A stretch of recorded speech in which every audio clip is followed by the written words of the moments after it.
Now entering Nerdist.com. Hey, everybody. Welcome back to another episode of Today We Learned. It's a day late and $1 extra. We got a great guest returning the sequel, Scott Porter, number 2. Awesome, good friend of mine. Very talented voiceover artist and actor and all that type of a stuff. Is awesome, dude. Really fun episode today. Dan had to skedaddle, so I'm doing the intro right now. But he's on the podcast. He's out covering awesome Avengers things, but doing the red carpet for that premiere, which he says is an awesome movie. So yeah, we thought we're going to get right into this episode, and you guys can listen to some cool things. And there's some presents at the very end of the episode. How awesome Scott Porter, he can beatbox, so he does a lot of that. So that's really, really fucking cool.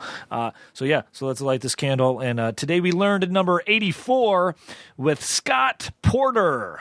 Today we learned. Gentlemen, let's broaden our minds.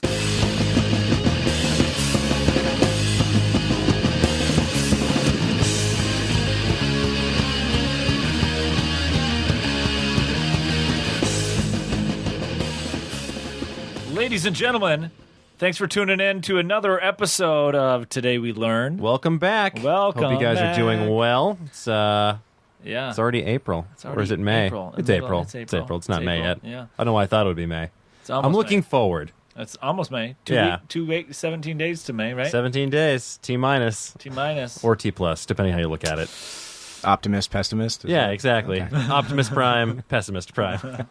Rodimus Prime. Yeah. Spoiler alert for those who've seen the cartoon, Optimus dies. That movie. But he's got the touch. That movie, Stan Bush's song is so at odds with what's happening during that opening battle sequence in the Transformers animated movie. Just this epic battle between the Autobots and Decepticons, and just this power ballad going on in the back. You got the touch. That was also Orson Welles' last on-screen role as Unicron, the Living Planet. Yeah, it was. Well, he died as he lived. He died doing what he loved. Yeah, threatening heroic Consuming robots, eating lots of planets. Yeah, ladies and gentlemen, we have a return guest. The sequel, Mr. Scott Porter. welcome back. Hello, world. Welcome back, Scott. Oh, thank you for having me. And now I'm actually having flashbacks to when I was a child and scarred horribly by the Transformers movie. Oh, it's upsetting. It's very upsetting. These are all the characters you love.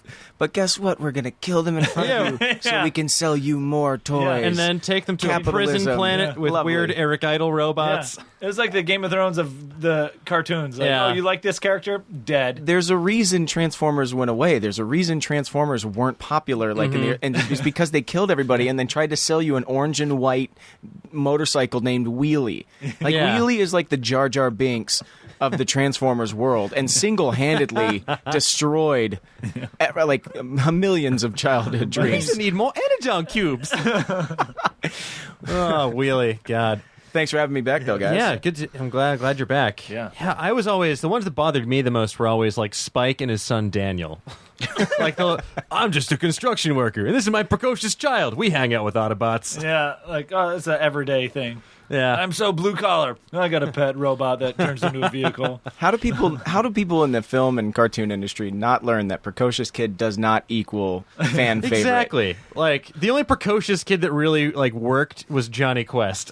Yeah, the originator. Yeah. I mean, I guess Data. People love Data, Yeah. but Data wasn't really precocious. He was smarter, and he wasn't the one getting Indy into trouble, and he's the one getting him into trouble. Exactly. And I think it's why that works. So the Goonies, they're not all I don't know. Yeah. They have a little bit more maturity to it. The precocious innocence of a child. Iron Man 3, I was get this kid out of here, please. Yeah. One of my favorite lines in that movie is when Tony Stark just straight up calls this child a puss. Don't be a pussy.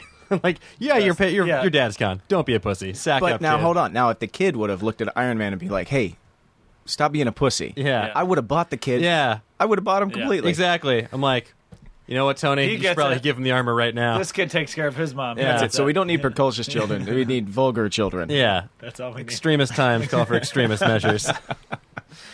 Age of Ultron is just going to have the worst potty mouth kids. Yeah, exactly. They get their PG-13 rating because the 13-year-old tells Thor to fuck off. You get one F word. Yeah. I'll Use give it to wisely. the 13-year-old. Don't give it to Ultron. It'll be really creepy. Fuck off. That's my best robot. That's your best Robert your California. Robert California.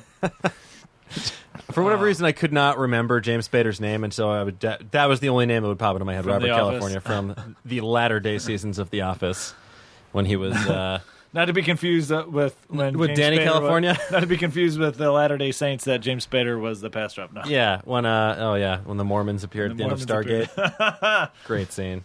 Yeah, he was. That was him, wasn't it? I always forget that was him because I'm too focused on how awesome Kurt Russell is. Yeah, it's like beautiful Kurt Russell and baby-faced James Spader in that movie. It's weird it's weird watching that movie now than looking at the guy in the blacklist like, oh, you're the same person. That's crazy. Yeah, I like it. Yeah. Scotty.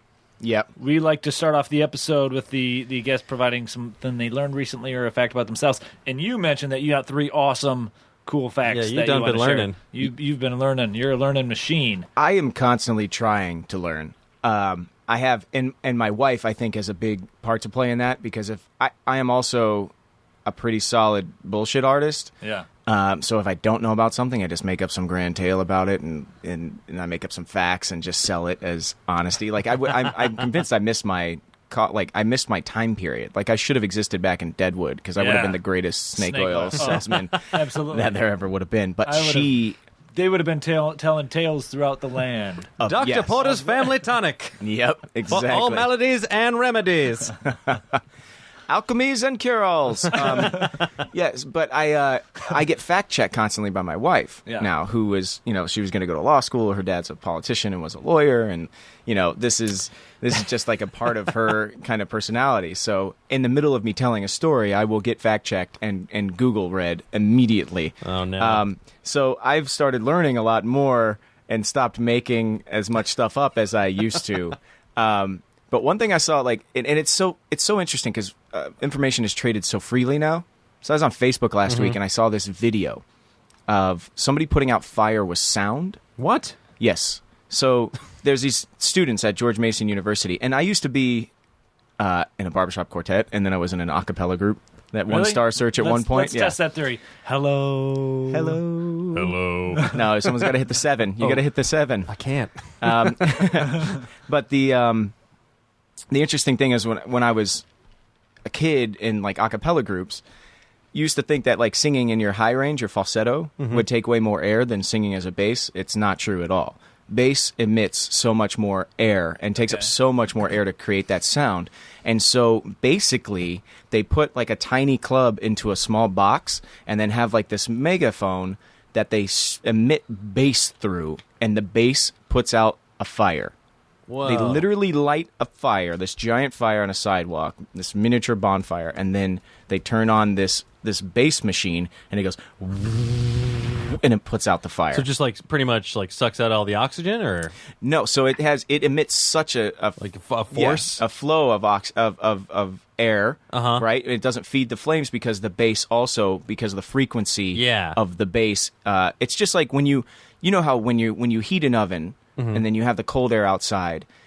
When those particles move slower, but they're a little expanded, and then the cold air moves quicker and it's smaller. That's why air gets into the oven and cools your oven so quickly. Oh, right. Interesting. And that's why air inside your refrigerator will escape so quickly, so fast. Okay, but the bass sound slower.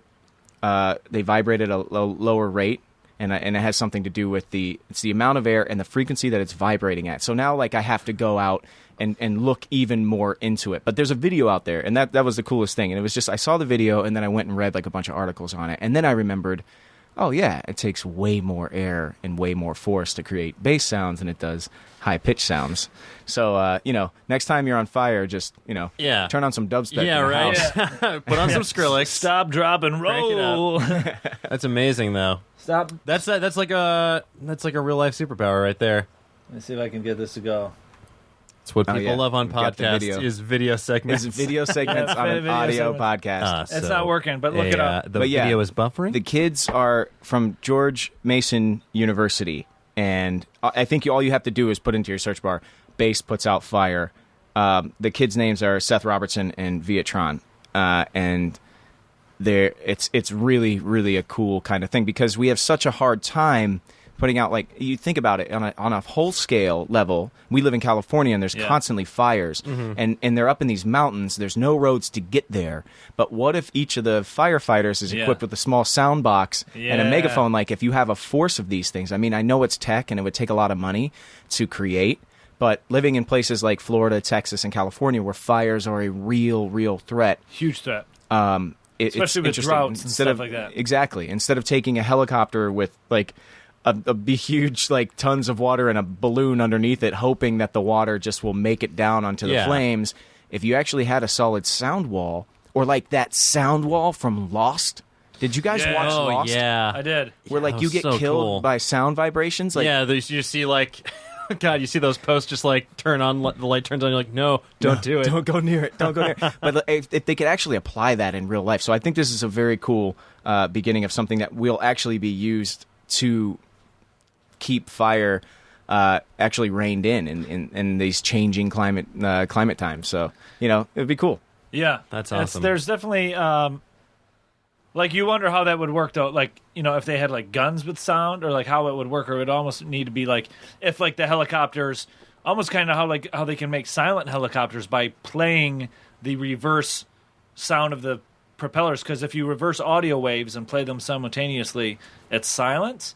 So, like, there's some helicopters that they're working on that, like, have the audio sound of what the propellers and it sounds like. So, like, the noise-canceling headphones. Like, exactly, yep. Copters by Drake. Exactly, yeah. Coming up next. Copters by Drake. So if they just figured out how to do that and just play super loud bass on the helicopters, they could just fly. Beats by Dre becomes the national defense. Yeah, exactly. Funded Sorry, company. firemen. Like, oh my God, this is gonna be crazy. You've been replaced by an army of DJs. fires. I can't wait though I know this segment's gonna get ripped apart by all the science heads out there. I'm not sure what makes the particles actually, like, put out the fire. Yeah. But I know it has something to do with the way they vibrate. Yeah. And the fire just really hates dubstep. Dubstep. Yeah. They hate it. They hate Skrillex. Vibrates through the fire. Hate Nero. Can't bond on to the... Another thing I learned last week, I have a Shih Tzu. Yeah. I have a 11-pound Shih Tzu. Her name is Truffle. She has one blue eye. I know another dog named Truffle. Is it after the mushroom or the chocolate thing? I'm based on my friend. I'm guessing it's the chocolate. Oh yeah, my wife always wanted a dog named Truffle. So, and it was based on the chocolate. She always thought it was just cute. Yeah, and that's my dog is incredibly cute. Yeah. If anybody follows me on Instagram, I'm at Skittish Kid. The dog is very cute, but I get a lot of flack for having that dog now because growing up, I lived in Nebraska when I was young, and then Florida. Big, wide open yards. Always had Australian Shepherds or Huskies or Border Collies, something along those lines. Big herding dogs. Mm-hmm. And once I moved out on my own, I had small apartments. And I didn't have a pet until I got together with my wife. And we were in a one-bedroom apartment. I would not want to put a Husky or something in a small apartment like that. I think it's so awful for the dog. Absolutely. So we got a tiny dog. Mm-hmm. And we have this... She's like the run of the litter. She's tiny as can be. But I've always heard that the nickname of the Shih Tzu was the little lion or a lion dog. Interesting. And I thought it was maybe because of, like, the hair. Yeah, maybe they've got mane. like a big, like, mane. Right. Yeah, they've got makes depending sense. on how you cut them. How you, like, cut the hair or whatever, because they have hair, they don't have fur. Yeah. So you have to, like, actually get haircuts for them.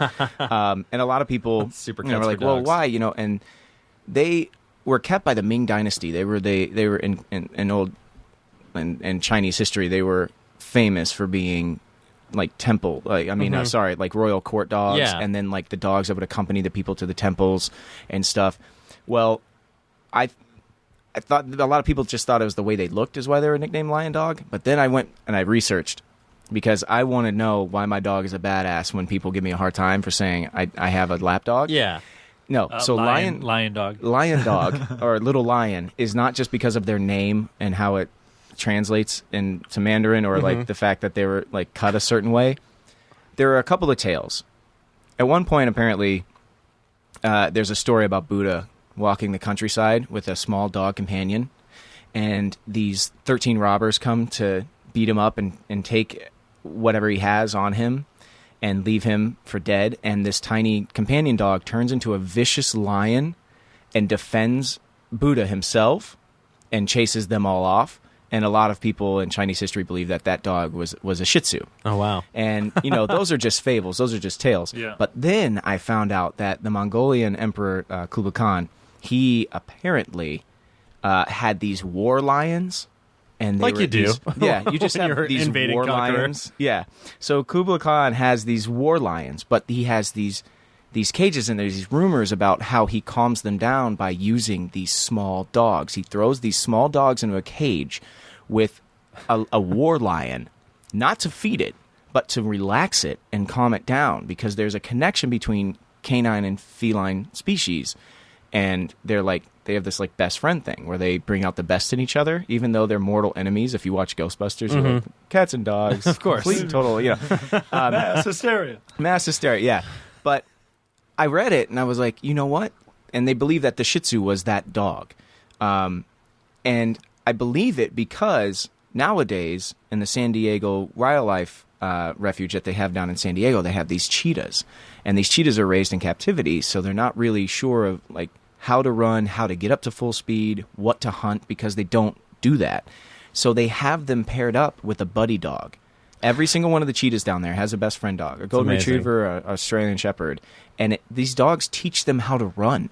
It like teach them or help unlock their running abilities, which is crazy to me. And that's happening in common time and in current times, and it's a very common thing like amongst the zoologists. Like they all know that these canine feline relationships happen. So I'm like, all right, yeah, next time one of you tells me my dog is a little lap dog and a little wimp, I'm gonna be like, yeah, well, you know what, my dog's ancestors, they made the war lions chill out back during the Mongolian Empire as they were conquering all of Well, like China. I'm reading up on here, and it says like on Wikipedia, it even says, where is it here? While the Shih Tzu is an excellent watchdog because they're naturally alert and active in nature, and they can where was it here?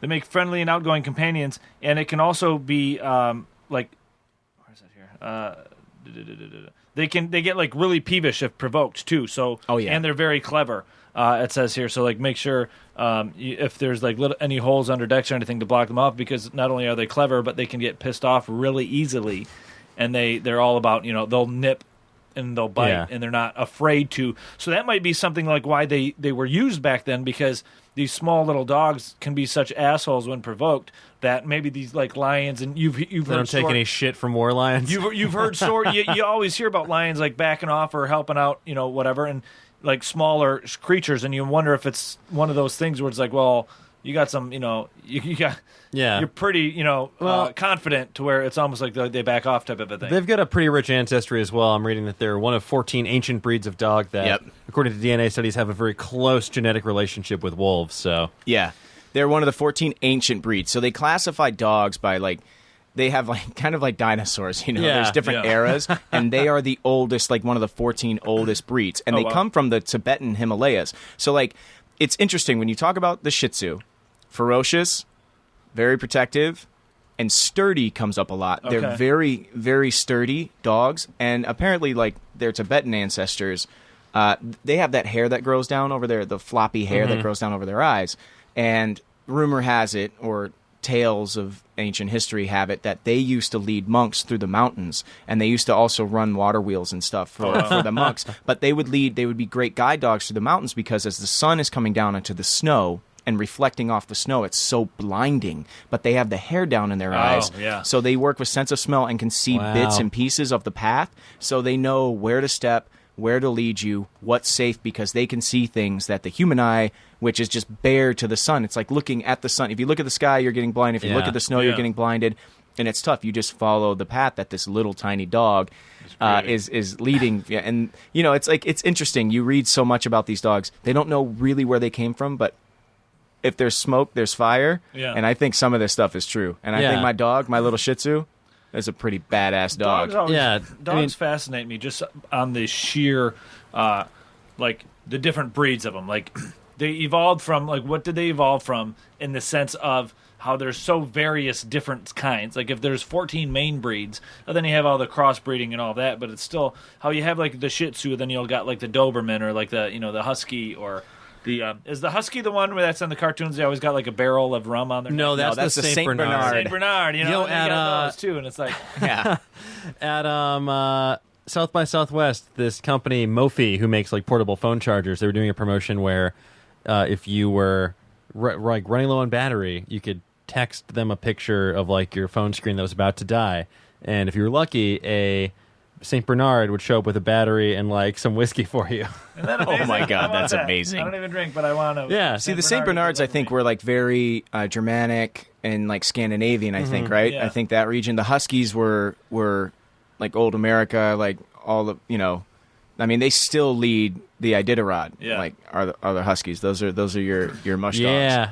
And so awesome. My friend just went on the Iditarod. I'm Really? Like, you No know way. what? Like I've got to do it at some point. That is, it's mind blowing to me. I just even just like seeing documentaries about it, like just watching it depicted on TV. I'm like, you guys are crazy. Like more power to you. But he came back and said he has the clearest head he has ever had in his life. Oh, I can and imagine. It's because you are just realizing how small everything you're dealing with day to day, just how small it really is, as you're like primitively on a sled being pulled by canines across a vast landscape of just A desert of snow snow, and yeah. oh man, yeah, just battling the elements. No time to Under worry the about. stars. I wish my Wi-Fi was faster. Yeah, watching out for, was it Wampas? Is that what is that what killed? What, Yeah, Wampa. Then you got to hide in a tauntaun. Yeah. yep. know. Hide inside a tauntaun, Yeah. keep yourself warm at night. I always, one thing real quick about Wampas is Luke's hanging upside down. He wakes up silent, and the Wampa's just minding his business eating, right? And then Luke starts using the Force to get the lightsaber out, and the Wampa hears the Force. Like, Luke's not making any racket. He heard the No, he hears lightsaber the rattling. in the ice. That's Wampas famously hate the Force. They're the atheists of Star Wars. That's so funny. Fun fact about a lot of the Hoth scenes that they shot there. It was up in Norway, this little village. But snowstorms meant that a lot of times they weren't able to get out of the hotel where they were staying at. So a lot of the stuff that you see is just them using different parts of the hotel and like the area right outside the hotel to like do makeshift shoots and makeshift sets because they couldn't get out to other locations, which were a good it was a real hike. You can go on a vacation there. To this like little village, and you need to like pack snowshoes and like provisions. It's like you need to bring a tour guide with you, or they're like you're probably gonna die otherwise. That's wild. That's Yeah. unless you're Lois Lane in Man of Steel, and then you can go out and obviously shoot a film your by business. yourself. She was wearing Under Armour with a windbreaker on, and just the town is called Finse. Vince. Finse in Norway. like when you're an elementary school kid and your house gets snowed in, you're like, hell yeah, snow day. When you're trying to shoot a large scale movie that to like follow up one of the greatest phenomenon of all times. You're George Lucas just freaking. Oh my God! Oh God! Oh, why is it snowing? helplessly Why is screwed. it snowing? Oh God! Oh my! Oh my! I should add in Jar Jar Binks. Do you think that's where Jar Jar came from? Was from him being snowed in a hotel? Yeah, it's just that's his Overlook Hotel moment. I'll work, and Binks makes George a dull boy. just eventually. I want to use him eventually. I mean, not right now, but that's hilarious. Speaking of like Scandinavia and like old Germanic times, my second wedding anniversary is coming up this Saturday. Oh, congratulations! Yes. Congratulations. Thank you. The only unfortunate thing is when you have wedding anniversaries now, there's like a list of things you have to get. And everybody knows like wood is like the 5th anniversary. Yeah. And silver is 25th and gold is the 50th. Well, another thing I learned this week was the second anniversary traditionally is cotton. Okay? Fabric of our lives. Exactly. The second anniversary, and not only is there a traditional gift, but there's a list of modern gifts. Of course, there is. So like for the They first, rebooted gifts. it's ridiculous. It's so like last year it was paper, and then that's for my first anniversary, and the modern gift is clocks. Clocks? Yeah, clocks, right? I bought you. Yeah, for the I bought first. you a novel A clock. A clock, right? So last year I got my wife I got her a puzzle of her favorite shot from our wedding. So I had the photo transformed into cool. a puzzle that we could put together. That's fun. Which was like a lot of fun. Then we ended up framing it. It's on the wall, and it adds like texture to the photo and everything like that. And then I got her a watch, a clock, basically. Well, then the second one's coming up, and the second anniversary is China. And so year one, I was like, clock, like, there's probably a reason that it's a clock for the first, like, maybe it's to, like, show, like, we made it through the first year, the first 365 days, that, 525,600 minutes. Like, the only reason I know that is an actual thing is because it's from the musical Rent. Thanks, Rent. Thank you, Rent. So the second one came up, it's China. And I was like... The country or the plates? Like, the plate. Okay. And I'm like, why the F is China? Like, what real meaning could that have? So I went and started researching why these traditional lists even exist. And they said back in Germanic times, it was like, for longevity of life, like not a lot of relationships would get to the 50th or the 75th. Like there's a 75th anniversary. But they only really recognized like 8 total anniversaries back in the old times. Wood came about like in Britain to show like the man would like carve a wooden spoon for the woman to show that he was handy, and then she would use that spoon to show like the domestication side of like the wife. Like it was such like an old time thing. But they would do the 1st, the 5th, 10th, 15th, 20th, 25th, and then the 50th, and then the 75th. And that was it. That was all what they would do. Then like Victorian era hit, and they love lists, and they decided to like start listing out all the anniversaries, what everything should be. And so there's a story for Cotton that since a lot of marriages were like people when they were a lot younger than we are now, a lot of times promised to each other in some old archaic, civilization. So the first year paper was to kind of show like them understanding that they had been given to each other and, writing something to each other about what they learned over the first year. Cotton was kind of to represent them building a home together, like the nesting phase, which people do nowadays before they even get married. Yeah, exactly. Registries and all but that. I said, you know what? Like that's an actual cool kind of story. Then I said, well, why is the modern list a thing? And you know what? I was in the back of my mind the whole time going, God, American capitalism. Like it's obviously like somebody. It's like Valentine's Day. All over again. Yeah. And lo and behold, like Emily, like there's a woman named Emily Post she's famous. She wrote, the definitive, like she wrote the book on being prim and proper. Like if you're looking for etiquette, she's like the gold standard. She wrote this wonderful thing where you can find out like what all the traditional gifts really mean and why they mean things. And and she talks about the 8 major anniversaries, but the tokens that you should give yearly. And then she wrote that like in the early like teens or 19 teens or 1920s. And then in 1937, the American National Retail Jewelers Association, yes, the National Retail Jewelers Association created the list of modern gifts. God damn it, Zales. So, I mean, look, I'm like out there scrounging around looking for like some damn piece of china to give my wife that she's going to be like, oh, that's so like we don't have a spoon collection. Like we don't have this shit in our house. A cabinet like, for this. Like what am I going to get her, like a display plate? Yeah. Look, Give her I a had picture like of China from when I was the wrestler. China. Yeah. When I was a kid, I had like a display plate of John Elway, right?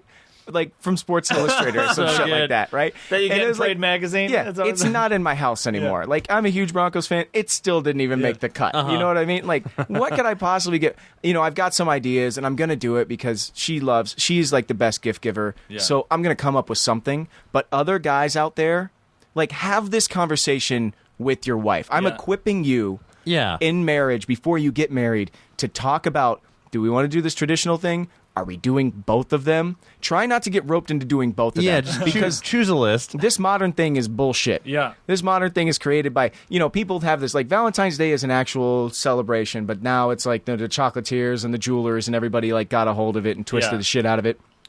This anniversary thing is like Valentine's Day all over again. So you've been warned, and it's too late for me. It's too late for me. Yeah. I'm in. I already bought her a watch last year, and I'm going to get her some piece of china that I'm sure she'll love this year. But save yourselves it's It's interesting. too late for me. I'm looking at these lists, and the traditional U.S. versus U.K.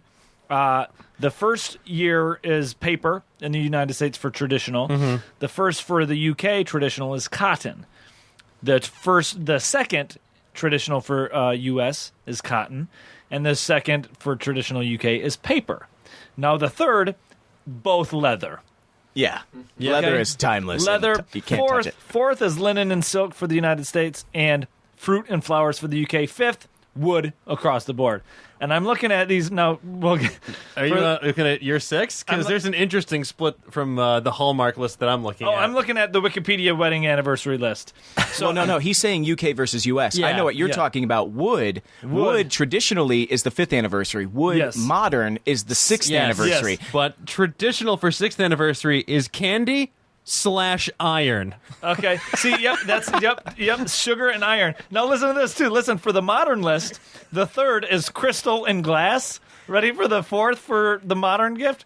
Appliances. Appliances. Appliances. Oh, here's a blender. Happy anniversary, honey. Here's a coffee mate. I'm coming up on my 2nd anniversary, right? We have a fridge in the house that the condenser's gone out a couple of times. I've had to have it repaired, and I'm like always weighing whether or not. Yeah. But I'm like, no fucking way. I'm not going to buy a fridge until our 4th anniversary. Yeah. Because modern times anniversaries. I'm a modern gentleman, hon. I am, and you're going to get a new fridge on that 4th anniversary, which is like a sigh of relief for a man in a marriage, like wondering what the fuck am I supposed to get here gift-wise. Listen to this. How many F-bombs do we get in this? You get as many as you like. Yeah. Listen to how perfect example. Listen to how fucking weird this is. So China is the modern for number 2, and then crystal is number 3. And traditional, crystal is number 15, and China is number 20. Yeah. So it's like, here's the thing I want you to look at.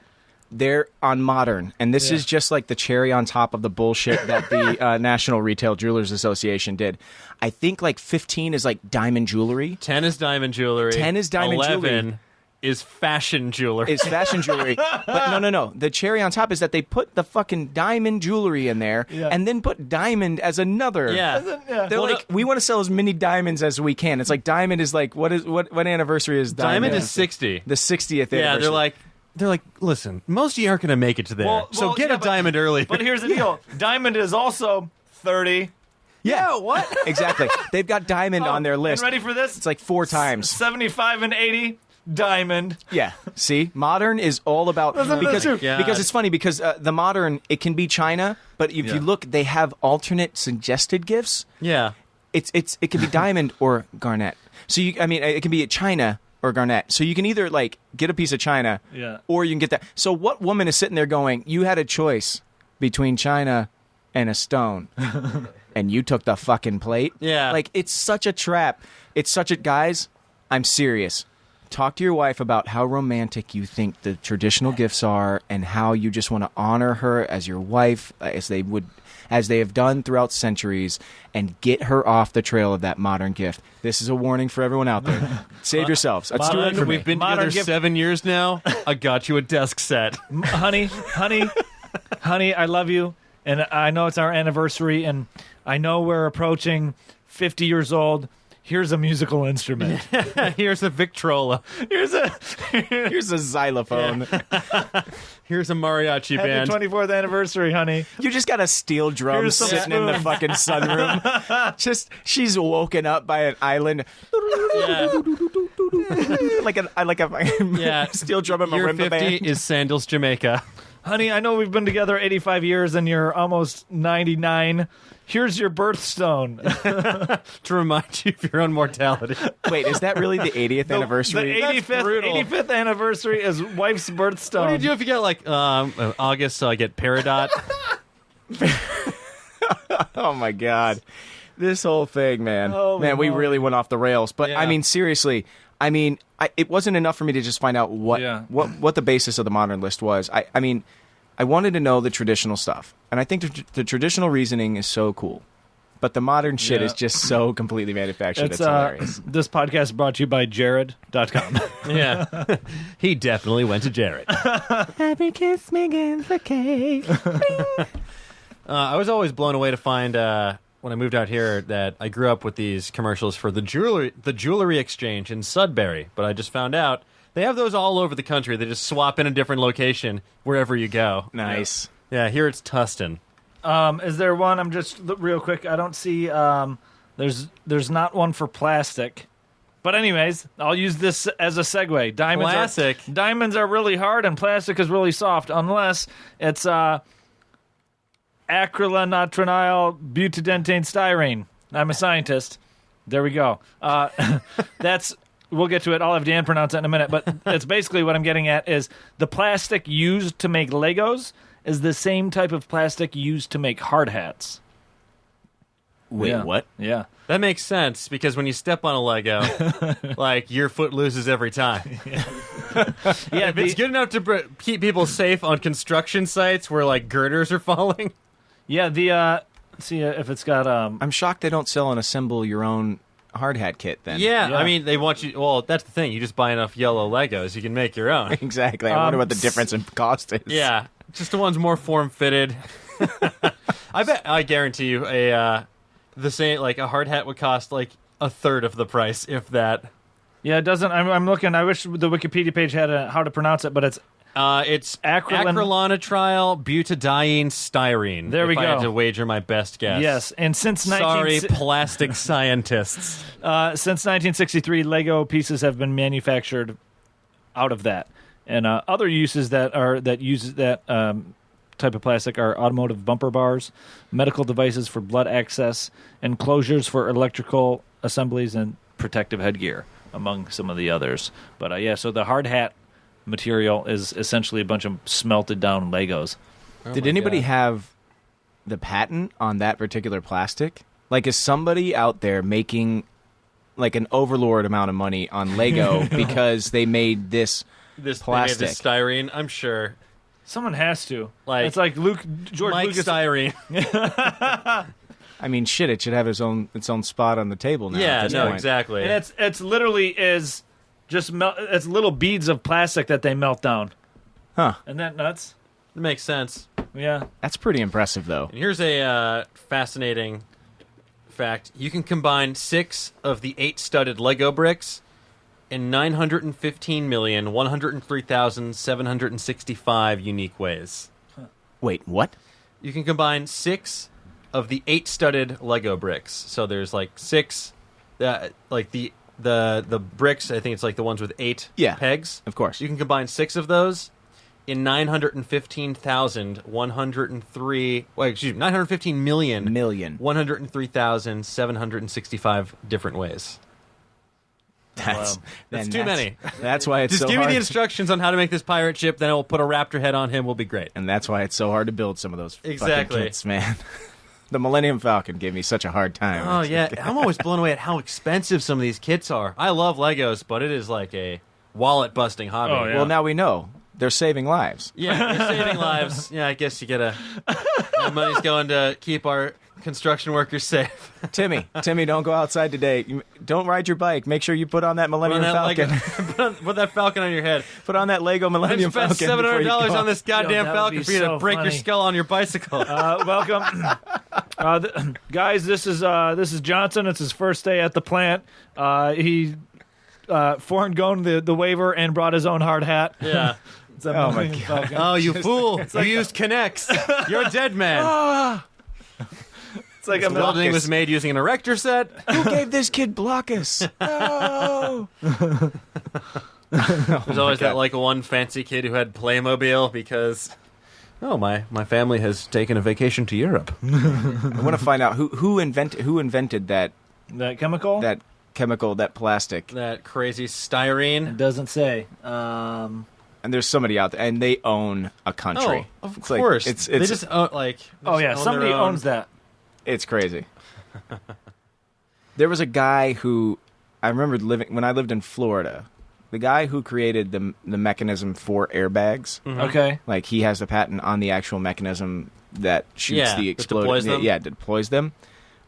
He had his own island off the coast of Florida. Of course he did. And he but not only did he have his own, he had to have the island reinforced because he wanted to build on it. But Florida is just like, you can't have a basement in Florida. Yeah. Homes don't have, because it's sand and sinkholes, and that's all it is. And this guy just, reinforced the island, then built his huge home, The only way to get there is by boat. Of course. The fan boat or normal boat? Either one. Pontoon. The airbag specified for automobile use traces its origins to air-filled bladders as early as 1941. The invention is also credited independently to German engineer Walter Linderer and to the North American John W. Hetrick, who in 1951 registered for the first of his airbag patents. Yeah. So he was the smart guy to just be like, I'm going to register you're talking this. about Island Johnny? Yeah. Good old Island Johnny.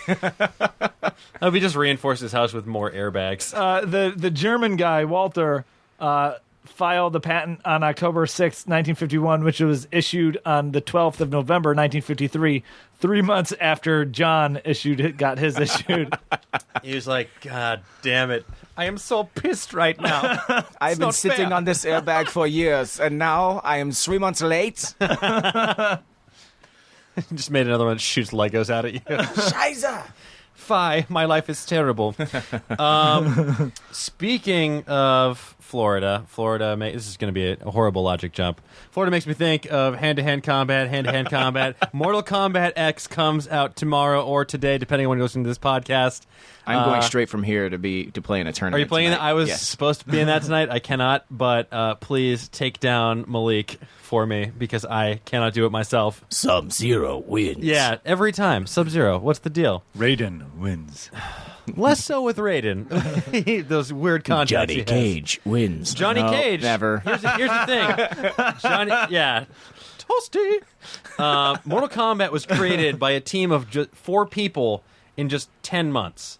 Back in 1991, Midway Games, they contracted programmer Ed Boon and comic artist John Tobias to make a fighting game for the arcade that would be ready in time for they wanted to do it in time for Universal Soldier to come out, the Jean-Claude Van Damme movie. However, Midway thought it would be more fun if they just licensed Jean-Claude Van Damme on his own, didn't tie it to a movie, and they think they could make a grittier game not about Universal Soldier. They wanted to do something more akin with Bloodsport. But that deal fell through. The whole thing fell through, so they just kept going and made the martial arts tournament take place on the fictional realm of Earthrealm. Earthrealm. Yes, but they wanted to keep capitalizing on Van Damme, so they wound up modeling Johnny Cage after Van Damme, both in terms of backstory and personality. And Johnny Cage is JC is Jean-Claude. That was supposed to be. Holy cow. Oh. Yeah. Wow. Yeah. That's awesome. And then when he auditioned for Mortal Kombat the movie, they said no. They're like, go talk to the Street Fighter guys. Johnny Cage's last name is Vin Jammy. Johnny Cage, Vin Jammy. Jammy. Vin Jam. JCVD, hero. Rest in peace. Yeah. Oh no. He's my hero. No, he's not. Lionheart was good, though. Remember that movie? I like that commercial he did where he does the split on the trucks. That's that was terrifying. one of the amazing things about Mortal Kombat. Look, it was at the height of the fighting game craze. Actual arcade boxes. Yeah. I mean, you're talking you had to put a quarter up, and for a lot of younger kids out there who never went to an actual arcade and put a quarter on a machine, Oh to be man! like, I've got next. And the art on the arcade machines itself did such a great job. It sold the game. Fantastic, but more people, and it was interesting the things that they did for the home version of the game, like Noob Saibot, the ninja you could unlock. Yeah. That was Ed Boon's last name, and Tobias' last name. And the palette was red, wasn't it? Red. No, and black? palette was pitch black. Pitch black. Ermac was. Ermac was. He was the red one. But it was so interesting because Midway then did this really great thing of putting all of the Easter eggs, because NBA Jam started getting Easter eggs, crossover from Mortal Kombat. Couldn't you play as Bill Clinton in NBA Jam? Yeah, you could also play as George Clinton. But this was back in the day before the internet was huge. Yeah. And you couldn't just figure out how to do these things. So you would have to go to the arcade, and then you would somebody who was playing Mortal Kombat who knew everything about the game and had whatever the magazine was for that time, whatever video Nintendo game Power or something. Yeah, like whatever it Game Pro. was. And then they would be oh, did you find out how to get Noob Saibot yet? And you're like, that's not real. It's not real. And Yeah. you couldn't just Google it. You would have to really go home and try and find You felt a sense of accomplishment when you unlocked a character like that. And that's what I always remember about Mortal Kombat. It's it didn't of course the gore and the blood and everything. Yeah. But it also revolutionized gaming for me in that aspect of kind of putting a lot of little nuggets in there that really dedicated players could figure out. Yeah. And you could play it at home or at the arcade. And, The thing that really stood out for me was the art style, because unlike Street Fighter, unlike like King of Fighters, all those games, they used motion capture, like one of the first fighting games to do that, using motion capture. They had they looked like real people. It didn't look like cartoony. Like I was like, holy shit, is this like a weird grainy home video? Like clearly it's animated, but they used live action actors for all the roles in the first one except for Goro, who was, of course, a stop motion clay figure. I just love. I'm reading up. It was one of the games that helped spawn and keep going the video game rating system. It was because of all the fatalities and all of that. The Entertainment Software Rating System, the ESRB. Yeah, Joseph Lieberman really went after video games with a vengeance in the early '90s. And I love it because I love that Mortal Kombat is sticking with the K. Yeah. Like they've stuck with the spelling combat with the K since the get go. They're like the cheese whiz of the video game industry. They're like, yeah, we know how it's spelled. We don't care. Speaking of Mortal Kombat and fighting, I was reading this article on 22words.com. According to sports historian Nicholas Hobbs, gloves in boxing were introduced for two reasons: to shorten the matches, and because the last bare-knuckle match in 1897 went for 75 rounds. What? So, wait, yeah. what? So boxing used to be bare-knuckled, and you think of it as, when you think of bare-knuckle boxing, you think of like the put up your dukes, you know, like, I got no fucking dukes, old man, you know. Yeah. Talking goats and all of that stuff. Said, put up your dukes. I'm like, I got no dukes. I got no dukes, old man. I got fucking no dukes. Fucking, you going to the Ragu Festival? Do you remember that time we rode the roller coaster? And they took the picture, and I was on the coaster, and he ended super and then the old man found the picture in the glove box and was like, "Hey, goat, why are you in this picture of riding a roller coaster?" And I was like, they superimposed me. And then the old man was like, "Oh, what the fuck, superimposed?" Sorry. I can listen to Talking Goat. Oh my gosh. Fucking stupid old man. If you haven't heard of the Talking Goat, Adam Sandler's Talking Goat, listen to them. Oh my god. After you listen to this. Yeah, audiences wanted to see repeated blows to the head. So the old boxing was curved, and there weren't a lot of head punches, which made the rounds last longer, because a good punch to the skull, you're going to break your hand. Right. You know, so they wanted to shorten the matches because they would go 75 rounds, and they wanted to include knockouts and make it a little bit easier to do that. So they added gloves. Gloves distribute the force of a punch more widely, reducing the instances of broken jaws, knocked out teeth, and blindness. And they also add up to 10 ounces each swing, making a full-on punch comparable to being hit with a 12-pounded padded wooden mallet. Yikes. So when you get It's way worse. on top of the fact now, I mean, and this is 80 years ago, 90 years ago, you take the pads now with the muscles and these athletes that are boxing now, and just the force of that punch is just even worse. I mean, I guarantee there'd be a lot less head punches to that sense with these Mayweather and all that, because if they're with their amount of force behind a punch, they're going to break their hand on somebody's skull as well as possibly break the skull. So it's a lose-lose situation. I'm just waiting for a Scanners type situation where just someone takes a head punch and just explodes. just like a water balloon in slow motion. But it goes to show you, sports are cyclical, right? Yeah. So now we're back to bare knuckle fighting. MMA, everyone's all about it. Yeah. So the gloves have been taken out. Yeah.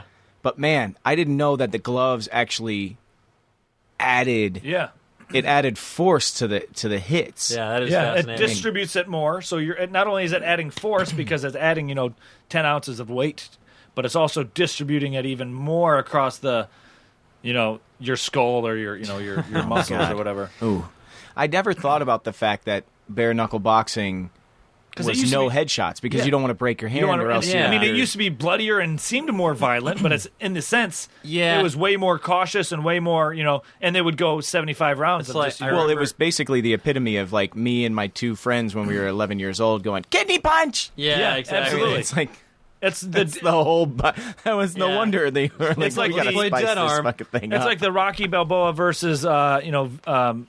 Drago is you go as long until someone gets tired. Yeah. And then that's how you win is you just tire the person out. Whoever falls asleep got first. whoever's got the most endurance. Wild. Well, Yeah. on that note, On that note. yeah. Anything else you wanted to discuss? Any more facts or?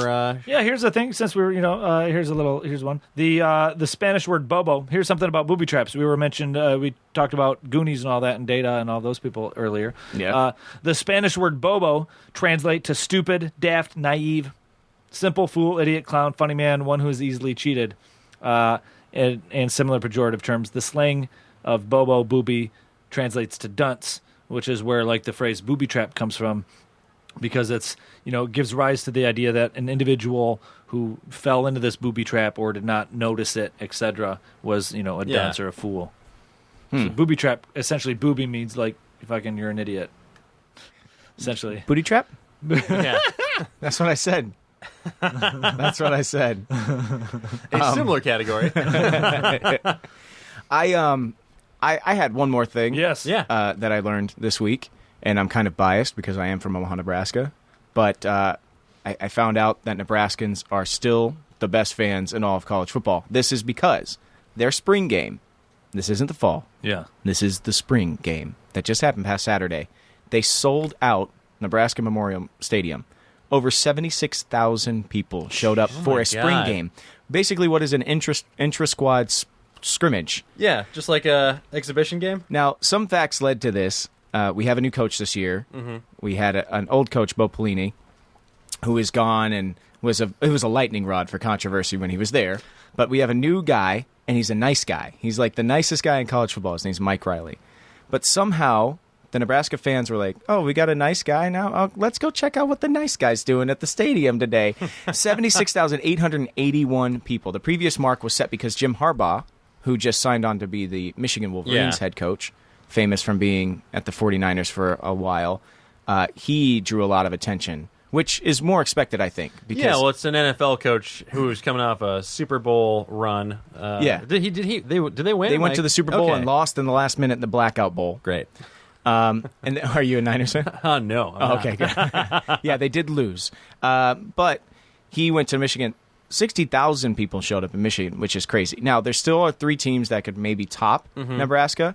But the fact that Nebraska is still spoken of in the same breath as Penn State, Ohio State, and Alabama, those are really the only other three schools who have fan bases that might show up that much. Yeah, just for a non regular season game, It's in not the, even in the not the right season. It's completely. I mean, we're in the midst right now. Like March Madness just ended. Yeah. The NBA is gearing up for its playoffs. The NHL started its playoffs, and yet somehow 76,000 people decided, let's go hang Yeah. out and watch a scrimmage. Oh my gosh. So yeah, Hey, there's big time, always big time a good fan base, excuse big for time fan base. tailgating.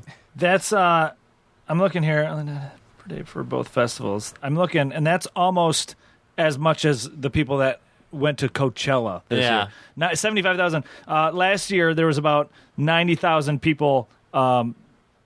Now I don't know if this is split for two weekends or not, but according to Golden Voice, 90,000 people bought 3-day passes to each of the 2 weekends of Coachella last year.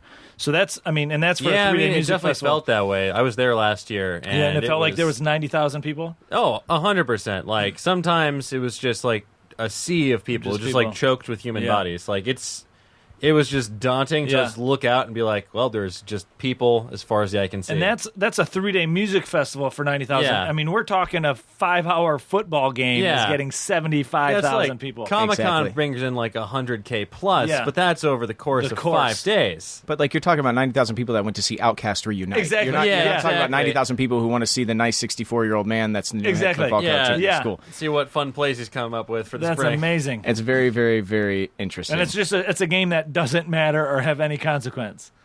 It's just a spring game. Yeah, just Yeah. my little kid. My wife and I are expecting a kid. He's due in June 4th.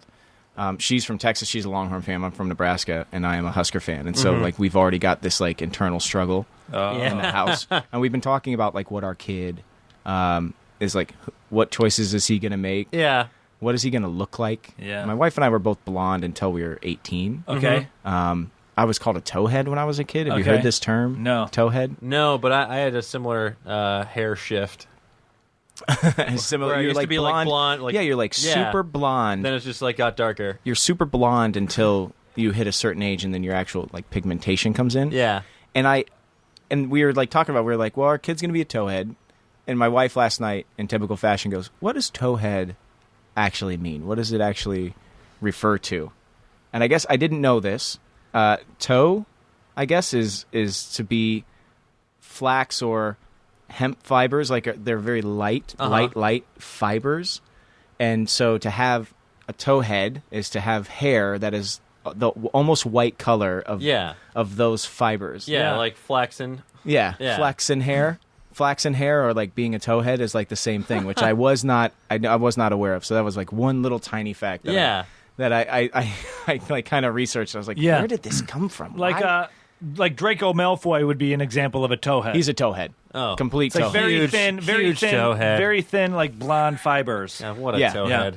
Yeah, it's just one little thing, but it's one of those things. It's one of those sayings that we always say in the States and have no idea. Yeah. why. Yeah, it's just one of those things that you've just grown up hearing, and you don't think to question like, where does that come Yeah. from? He's a towhead. Yeah. What do you TOE or it's actually TOWHEAD. Yeah. It's not because your Not 'cause your toenails head and your looks like head. a toe. Yeah, it's not because your toenails and your hair are the same color. You look like what I'd use to you look like what I'd use Tenactin to defeat. Yeah. But those fibers used to be used extremely regular, like way more regularly by common people than they are today. Yeah, they used to be the term tow. It was for because they used those fibers to make ropes, with which they would tow canal barges. Yeah.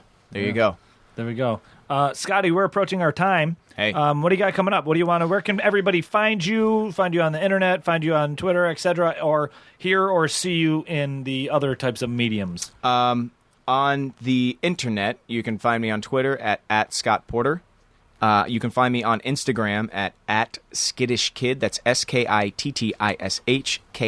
That was my old beatboxing moniker. Nice. Oh, nice. Skittish. You can do beatboxing. I can do the beatbox. Yeah, can you? I can't. We'll end with some beatboxing. Oh, geez, Louise. I'll put you on spot. All right. Okay, but anyways, continue. I also I have a couple of kind of cool animated or video game projects coming up. One is a big video game that's coming out in June that I'm a part of, starring Batman, but I can't talk about what. Can't wait. I Yes. wonder what Can't video talk game about this what it could be. And then I'm also doing an animated project for Marvel, and Okay. I was in the sound booth the other day and got to meet Mark Hamill, which was Ooh. That's amazing. pretty incredible. Yeah. Yeah. This Saturday, I'll be doing a live radio play at Star Wars Celebration called Smuggler's Bounty. Yeah. I'll be playing Wedge Antilles. Yeah, you are. I which might be is- there. Oh, excellent. Yeah, Kyle's, Come on out. Yeah, it's Kyle's thing. Yeah, so if anybody listening is going to be at Star Wars Celebration, stop by and check it out. Matt Lanter is going to be Yeah. Luke Skywalker. Smuggler's Bounty. I think it's at like 1, right? Yes, Isn't it, like, on 1 p.m.? Saturday. A lot of great actors doing a lot of really cool characters that Yeah. you love. And we're doing it in a live radio play style. So just like the old school radio programs that you would listen to, we kind of get up, walk up to the mic, say our part, and then we go sit down. And they have all these lighting effects and everything. Yeah, they get like a Foley artist and all Yeah, that. they have a Foley artist. Oh. Yeah, they have these digital effects. the and foil for some lightning. well, no, they had to Yeah. take like a bunch of the digital effects from the actual Star Wars Of films. course, yeah. But like the blasters, like the Chewbacca, R2, like you hear all those guys. They're not being played by anybody. They'll Yeah. actually be effects cues for them. Nice. I'm trying to talk Kyle into doing the drum roll. Oh, Even though he's like, oh, that'd piss off Disney, and I'm like, but it would just be so cool. but yeah, you can see me live there. And if anybody hasn't seen Friday Night Lights, it's back on Netflix and it's airing again on Teen Nick right now. It's- The complete series. It's so fucking good. I can't stress that enough to you guys out there. It's so fucking good. If you haven't seen it, watch it. It's really great. Yeah, you said about the beatbox. Yes. Well, I can beatbox, Okay. which is very simple. Sure. But there's a cooler thing that I do. Okay. We, my old a cappella group, we opened up for Michael Winslow Of course he did. from Police Academy Yeah. fame. Of course. I can't do sounds, And but he was I can that guy. do electric guitar. with my mouth. Okay. Because when you open for Michael Winslow, you have to do more than just drums. Yeah. Or, you know, like a beatbox. So, little Jimi Hendrix Star Spangled Banner electric guitar Hold style. on a minute. I'm gonna periscope this. I've been meaning to periscope something live. Okay. Okay. Yeah. Hold think on, I'm let me warmed do up. this Got to warm up the mouth. What's your Twitter? At Scott Porter. At Scott. Do. And in the meantime, I'll give a little Porter, sure. mo Yeah. money, mo problems.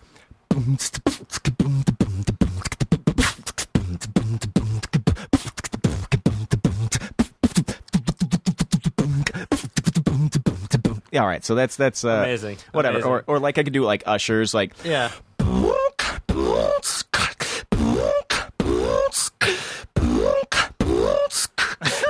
you know. Yeah. But the electric guitar thing, and I'm just getting over something Yeah. that's on my voice Yeah. is so gravelly. Yeah. But hold on one second. So like Jimi Hendrix at Woodstock.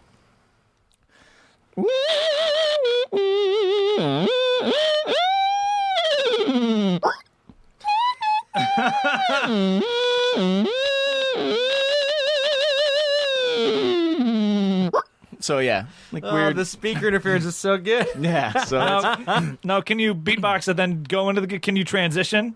I mean, you can't. I mean, yeah. I mean, there's all types of weird sounds. Like, okay, this is what I'm gonna do because we're on microphone and you Yeah. can actually hear it. Yeah. I don't know how to play on Periscope, Sure. but say you're a kid and it's Christmas Eve and you think Santa's coming and you think you hear the jingle of the sleigh bells.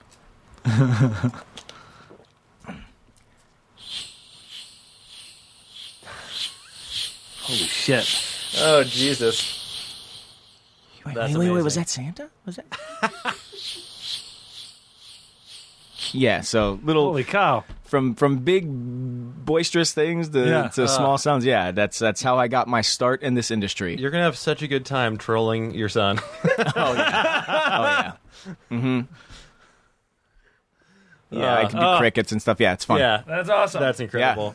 That's awesome. Well, if you're watching on Periscope or whatever, you can hear all that and listen to our podcast. Today We Learned. It's coming out tomorrow on the Nerdist Network. We want to thank everybody for listening and everybody for continuing to support the show and support everything that happens on the show and supporting all the guests. You guys are really awesome at that.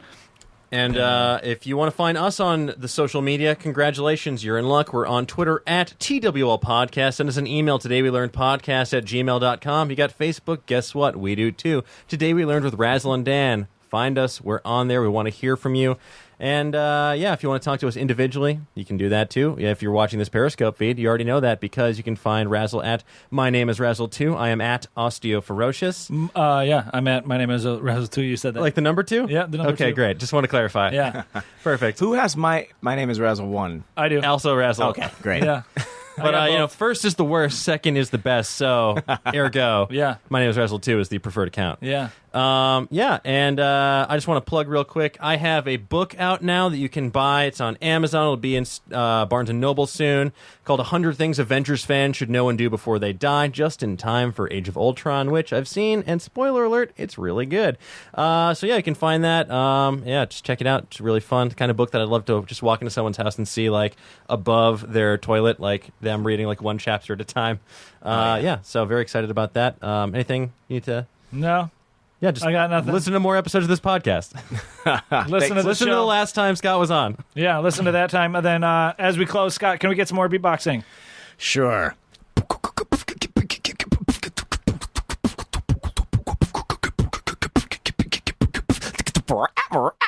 What we learned. I like it. Thanks, Amazing. everybody. Thanks, Scott. Yeah, man. Now leaving Nerdist.com.